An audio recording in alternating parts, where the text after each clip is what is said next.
A very good morning, students. Today we are going to see a geography subject. In that, lesson 4, weather and climate. In previous lecture, we have completed the climate. In that, we have seen elements of weather. In elements of weather, we have covered temperature, air pressure in details.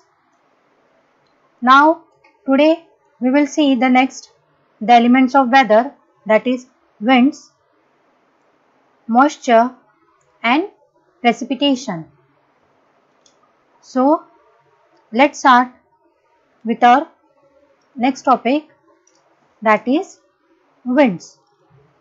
Okay, so let's see.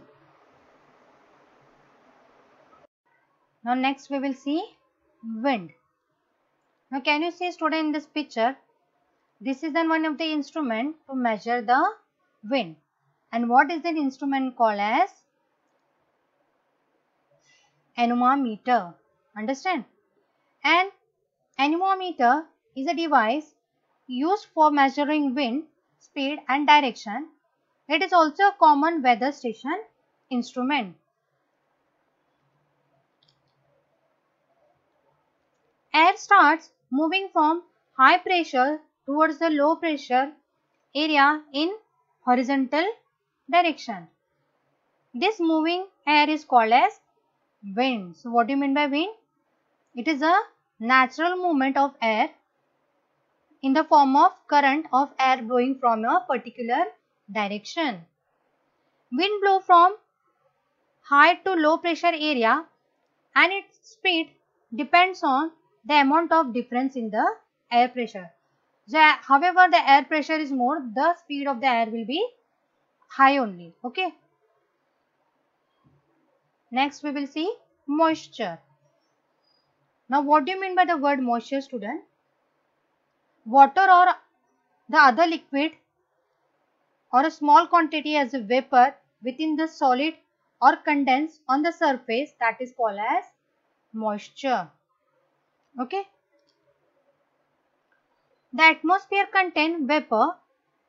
The air that has greater amount of vapor is called as humidity or called as humid air. Now this is the atmosphere, students. In that the vapors are there. Okay.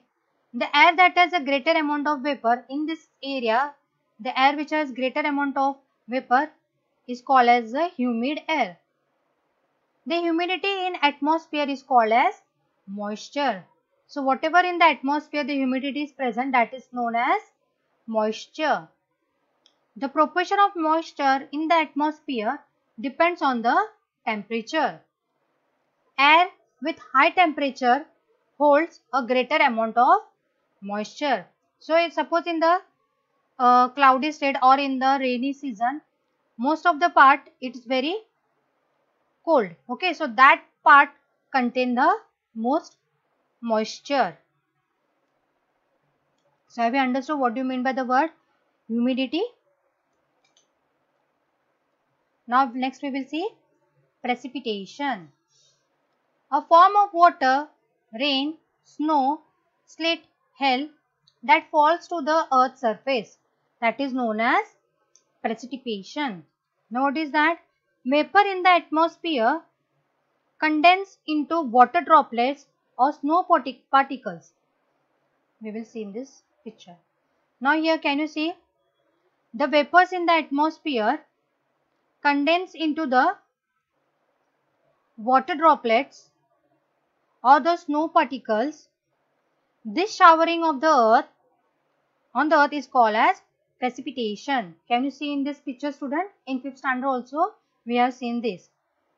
That they come in the form of rainfall, snowfall, hailstorm, etc. are forms of the precipitation. So have you understand? Now weather is described on the basis of condition prevailing at a given time, while climate is described on the basis of condition prevailing over a longer period of time. Weather keeps on changing frequently and we experience the changes easily. Change in the climate take place over a longer period of time. These are the non-perceived easily. For example, we can see the height above the sea level, then the nearness to the oceanic currents, etc. are the factors that influence the climate.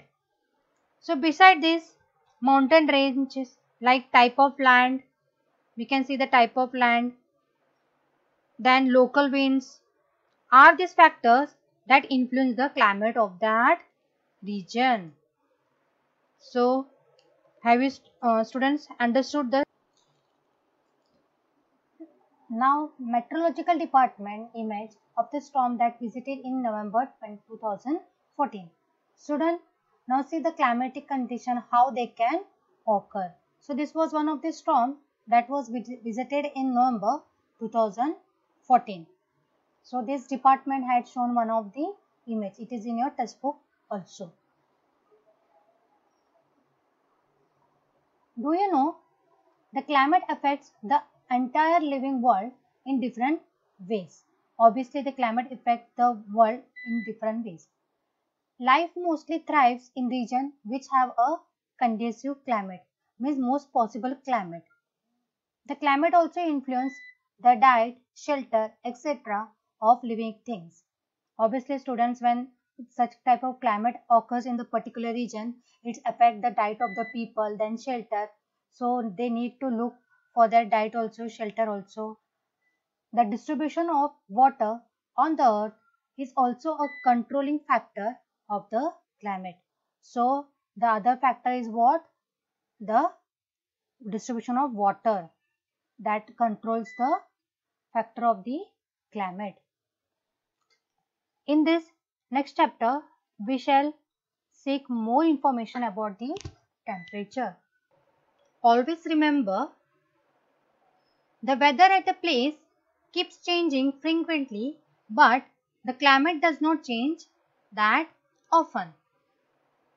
The climate is different at different locations. Within our country, India, it is cool at some places and hot at some places. It may be humid in some areas and dry in others. Now, the full lesson I have explained you students. Now, what do you mean by weather? Weather is what? At a place, okay, the atmosphere goes on changing frequently, but the climate does not change that often. But in climate, what happened? In climate, the different locations, like within our country, India, it might be cool at some place, like we can see Kashmir, then Ladakh. All these places are cool and hot at some places, like we can say the Rajasthan, Thar Desert, then Bhopal. We had studied in this chapter also. So all these places are hot and some places, and it may be humid in some areas and dry in others. So all this in different place, the climate differ very differently. So have you understand this full chapter? It's very easy. So based on this, I had already given you the question answers. Learn the question answers, have a practice of the question answers. So we are going to end this chapter here only. Lesson number 4, the weather and climate. Okay. Thank you. Bye bye. Take care.